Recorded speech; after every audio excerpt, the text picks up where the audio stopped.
Hey everybody, in this video I want to talk to you about how to make it really easy for you to sell your software product.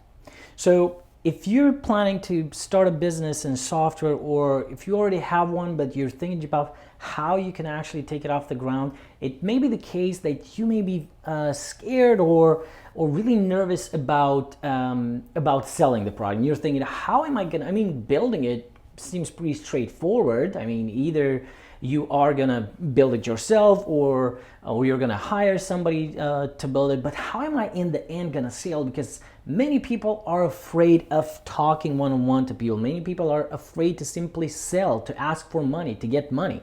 So I wanna show you a shortcut on how to build a mindset for you to make it very easy for you to sell.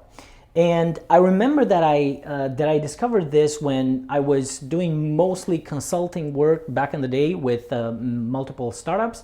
And at a point with one of them, I was mainly working with engineering teams and the product teams and building processes around that area. And in time, I transitioned more into helping them build the entire sales funnel as well. And I remember that early in the days, we were looking with this specific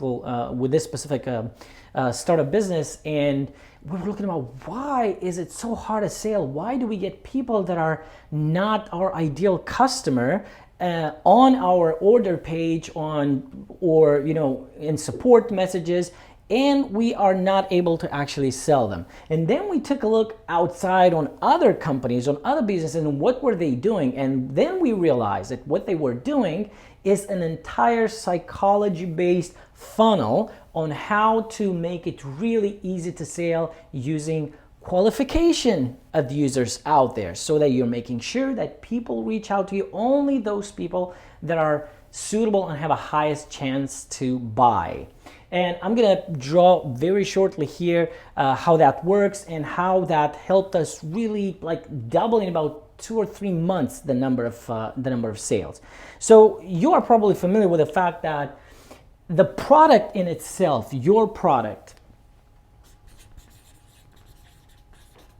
is helping your customer either run away from a pain, they're just running away from it, or they have a desire that they want to run towards. So they either run away from a certain pain that they have in their business and they want to overcome that, they want to simplify something like that, they want to remove some bottlenecks, or they have a big desire that is regarding, a better workflow handling within their business, more clients, and etc. A lot of other positive things that they may want in their business.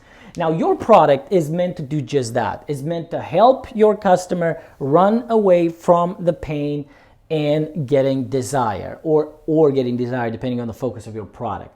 Now, how do we, once we have the entire strategy for your product like that, and you got your customer in your view, and now you know exactly who your customer is, there are a few things that I learned, that we learned over time working with startups, that helped us really make it so much easier to make them adopt our product, to make them buy our product, to believe in it, understand it, and then buy it. And these things was, number one, objections. So the first thing was for us to understand, why doesn't our customer, our ideal customer, our target customer, why do they think that, why are they concerned about a product? What makes them not go ahead and buy? They have some objections. It might be about that they think that the product is not applicable to them. It may be the fact that it may seem to them that it's not enough ROI, that the product is too expensive. And then what we understood is that we have to understand all these objections and find a way to overcome them. Find a way to show them that, actually it's easy for you to install our product. It's easy for you to configure our product. And all of these tips that I'm going to give it to you here is about making it easy for them,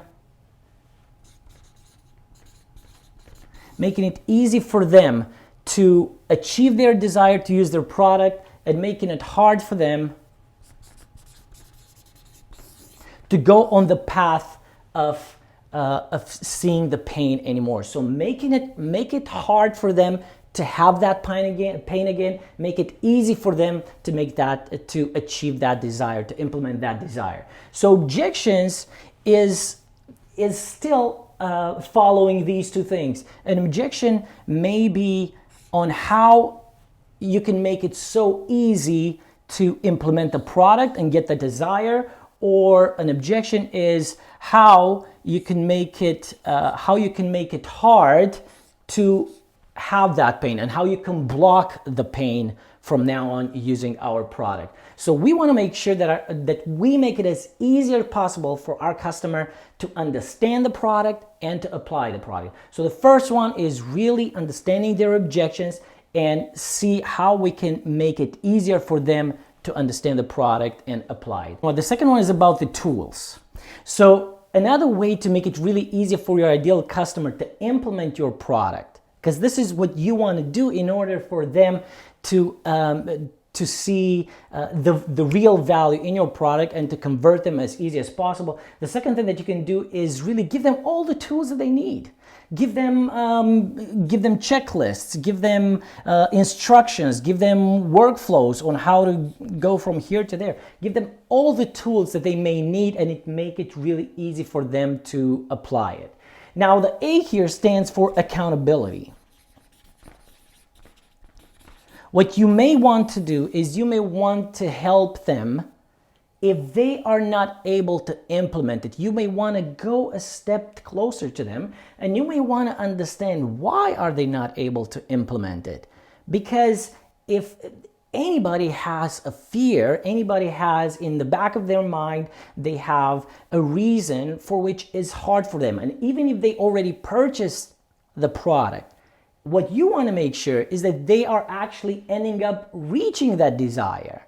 I mean, if you're an ethical product development and you want to bring value to people, you don't just care about selling and getting them in. You care about actually getting them the results, having them achieve that desire. And this is where the accountable comes into place, because sometimes on the way, even if you've handled their objections about about why it's easy to implement the product, even if you gave them the tools on exactly step by step how to do it, sometimes there might be things that you don't even think about that really blocks them onto how to implement those steps exactly. Maybe the fact that they're all over the place. It may be the fact that they sometimes this checklist may have multiple options and they don't know exactly which one is applicable to them, which one to choose.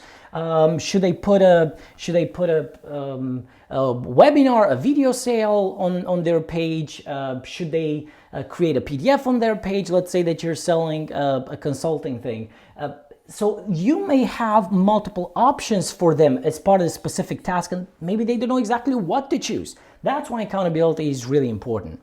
Now, I wanted to leave this D to the end because this is something about not doing, and this is about distractions.